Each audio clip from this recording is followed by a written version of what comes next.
All right, ladies and gentlemen, we're looking at your review for quadratics mid-unit test. Okay, I am going to go over verbally, so that means out loud, how to do some of these, and then I'm definitely going to work on this circle. Okay. Number 1, A through E, is all about that problem at the top. The A value, what that does to it, the B value, what that does to it, the K value, what that does to it, the H value, what that does to it. For D, the X value of the vertex is the axis of symmetry.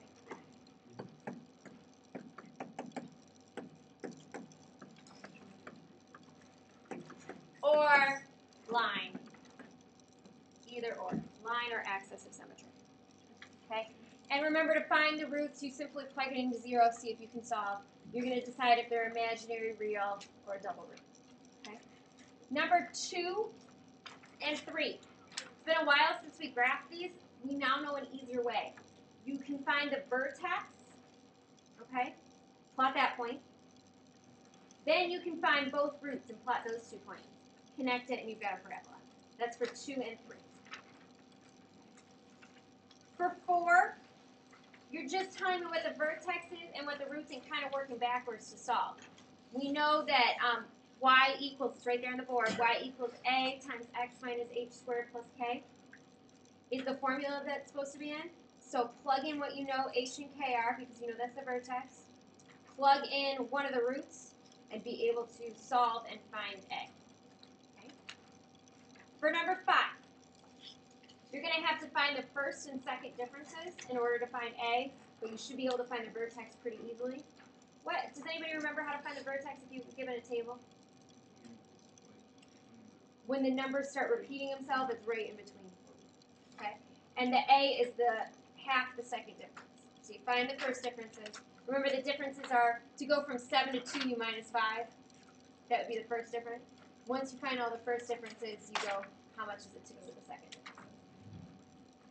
That's for number 5, and half the second difference is A. Okay, we're going to do 6 together in just a second. For 7, 8, and 9, it's the opposite of factoring. Remember, you put the stuff on the outside, and then you find out what the box is on the inside. For 10, 11, and 12, those are all factoring problems. You're just going to find the roots for them.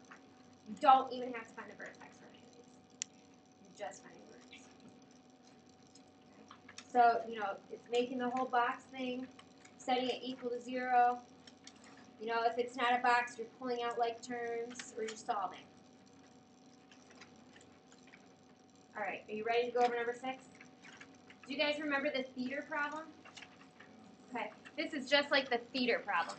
Okay, so first, we've got this table that you've got to fill out.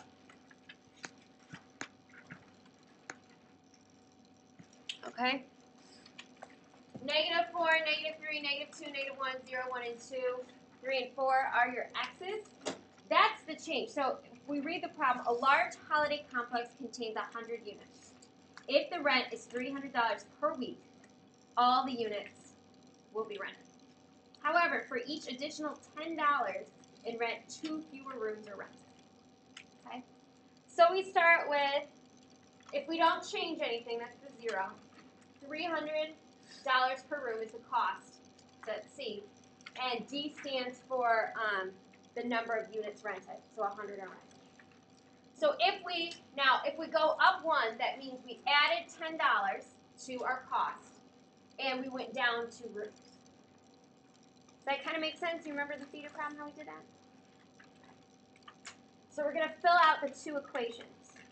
The cost is, for every increase, we increase it by $10, and we add it to our original price, which was $300.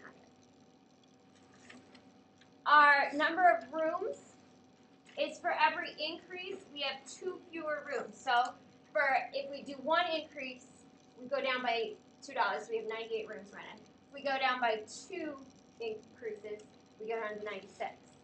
Okay? So negative 2x plus 100. Every increase, we go down 2 rooms plus the 100 rooms that are there. Okay. For part B, that's the revenue. That's how you find it. You multiply both of them together. Okay. I am going to let you do the rest tomorrow on your calculator. You're going to find at what weekly rent per unit is the total weekly rent maximized. So you're going to have to find the maximum number you get when you plug this into your calculator.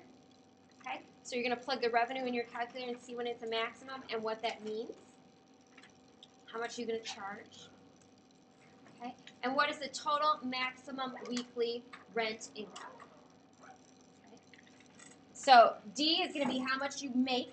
So that's going to be what R equals. C is asking you how many weeks.